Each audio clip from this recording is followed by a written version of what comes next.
अस्सलाम वालेकुम। उज़्मा के किचन में खुशामदीद। आज हम बनाने जा रहे हैं करंची पकोड़े, जिसकी रेसिपी हम आपके साथ शेयर करेंगे। आइए चलते हैं रेसिपी की जानिब।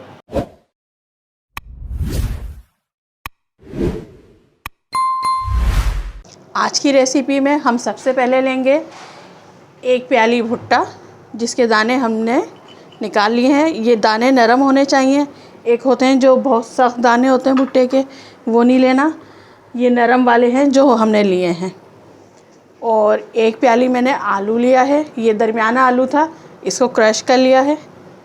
और इसमें जो हम मसाले ऐड करेंगे, हाफ़ टी स्पून कुटा हुआ धनिया, हाफ़ टी स्पून सौंफ और हाफ़ टी स्पून लेंगे हम काली मिर्च पाउडर और 1.5 टीस्पून नमक, हाफ़ टी स्पून हल्दी पाउडर और 1 टीस्पून लाल मिर्च पाउडर।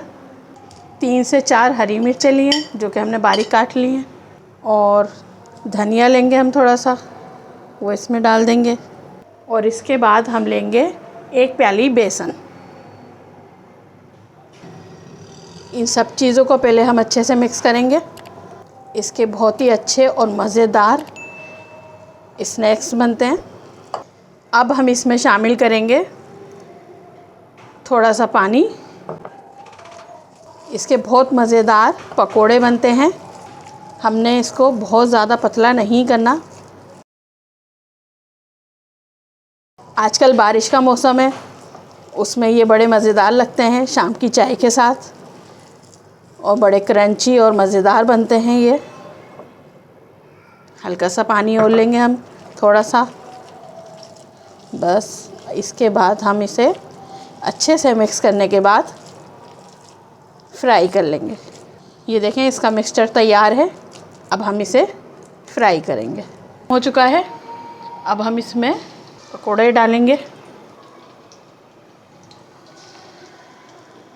छोटे छोटे पकोड़े बनाएंगे ताकि ये अच्छे से सिक जाए। ये ना हो कि अंदर से कच्चे रह जाएं, फिर मज़ा भी नहीं आएगा खाने में।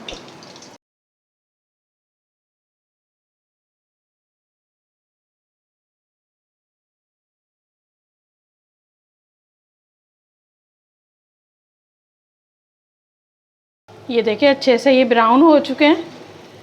और अब इसे हमें तकरीबन 6 से 7 मिनट लगे फ्राई करने में।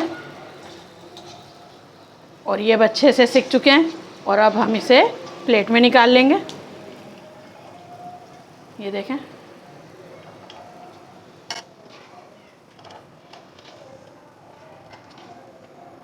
और अब हम इस पे हल्का सा चाट मसाला डाल देंगे। और हमारी रेसिपी पसंद आए तो हमारे चैनल को लाइक करें, सब्सक्राइब करें, बेल आइकन पर प्रेस करें। तो मिलते हैं अगली वीडियो में। अल्लाह हाफिज़।